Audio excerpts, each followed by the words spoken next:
Oh, hey! Chris Gault here, Healthy Living with Chris Gault. How's everyone doing? I hope you're all doing great. Today we're going to talk about why your work should be fun. Let me show you why.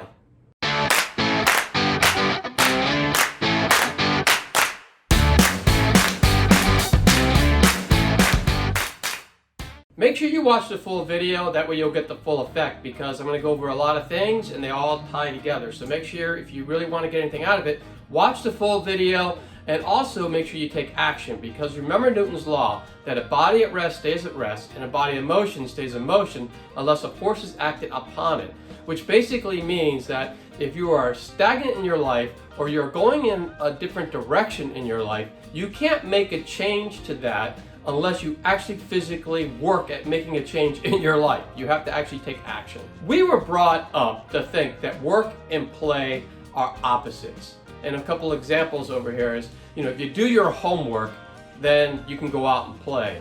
Or if you eat your dinner, you can have your dessert.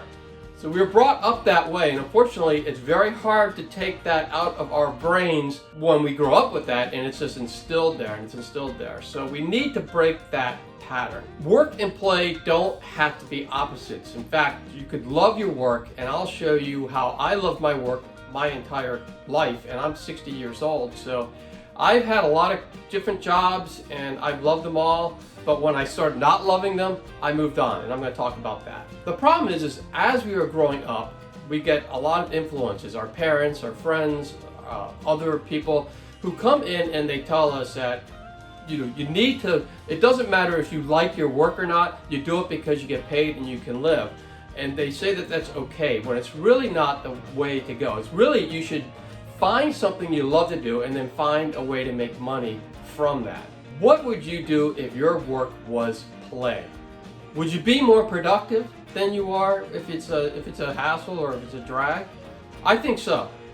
And it's crazy, but I looked this up, but 85% of people actually hate their jobs. And this is not 85% of the people who can stand their jobs.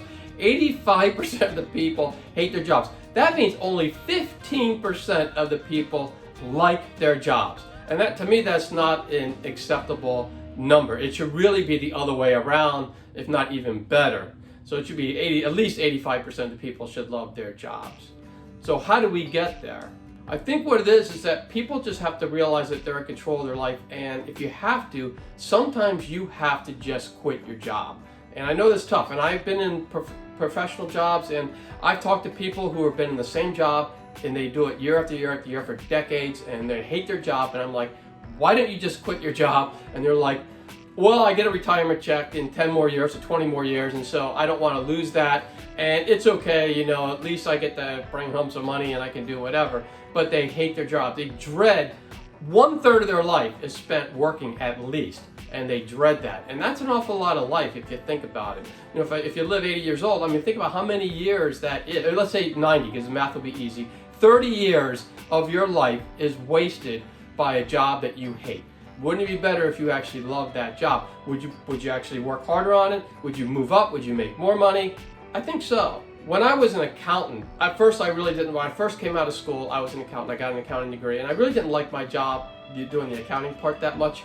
But I was lucky that I got into the field right when computers are starting to hit the scene, and we had a manual system. Maybe that's why I didn't like it.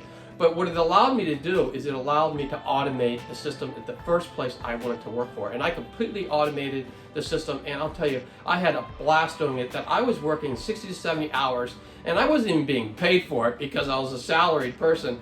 And so I wasn't making any more, but I was putting in all those extra hours because I just loved what I was doing. I loved computerizing the entire accounting system because it allowed me to use the creative. As an accountant, I'm probably a lot different than a lot of accountants because there's a lot, I have this feeling for a lot of creativity, which is why I write books, I wrote some screenplays, I have my YouTube channel, I wrote a bunch of songs, I play the guitar. I just really have this creative part, but practically, I went as an accountant because I thought I could make money, and this is back a long time ago.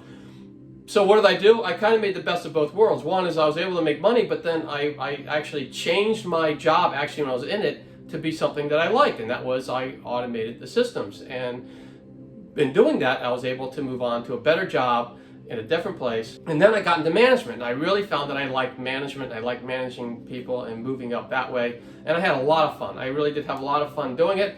But eventually I was starting to get burned out, and I was starting to dread going to work. Now this is after 20 years of being in the accounting field. I've already automated everything. I kept doing that through my whole career, and I got to a point where I was just getting tired of it. So I did what I thought I should do, and that is I quit my job and I opened up a running store. So my wife and I, because my wife was also in the field of accounting for a while in IT, and she was getting burned out too, and we decided let's do something that's ours, something that we can create. So we started a running store. It was a franchise. We did get a lot of help from them, but we basically had to do most of the stuff ourselves. Like we had to do the build out. So we had to pick the location. We had to build it out. We had to get all the merchandise in there. We had to sell them, hire the staff. We had to do all the marketing. We had to do all the computers in there. We just had to do the whole thing, and it was a blast because it was ours. We could do whatever we wanted. We can make all the decisions, and we were having a lot of fun. That's the thing that I would recommend. If you hate your job, move on. And it's okay sometimes to take a step backwards, because we took a big, huge step backwards. We were both being paid a pretty good amount of money, and she had to keep her job for the first year. I dropped out to do the store. So we basically cut our income in half, and that was tough. That was really tough. We had to actually not do a lot of the things that we were doing. We had to cut out expenses. But it was probably okay because we were spending so much time working on the store, and everything was going back into the store. Everything we got was going back in the store. That was probably okay. We really didn't have time to take vacation, but it was like we were on vacation when we were in the store. It was just a lot of fun. But retail can be tough, and I know that I have mentioned this before in other videos that retail is hard. It's a lot of fun, but it can be really stressful.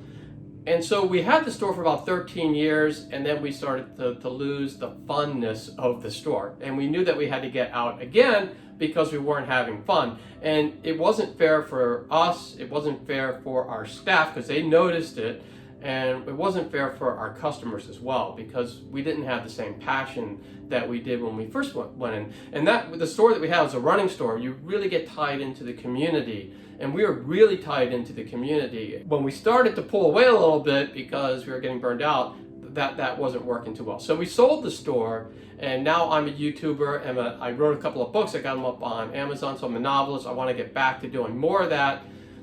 And my wife is a health coach, and she just loves what she does. And she helps a lot of people get to a healthy weight. And if that interests you, I will put her link in the description, and you can go there and you can just send her a message. She actually works through Facebook, and it's really just Robyn Gault is her name, and you can message her. You can set up a phone call. The phone call is free, and that way you can learn what her program's about, and then you can make a decision if it's for you or not. If it's not, that's totally fine. So Gary Vaynerchuk said sometimes you have to take a step backwards in order to take a step forward for the rest of your life. And that's basically, as you know, you heard our story, that's what we did.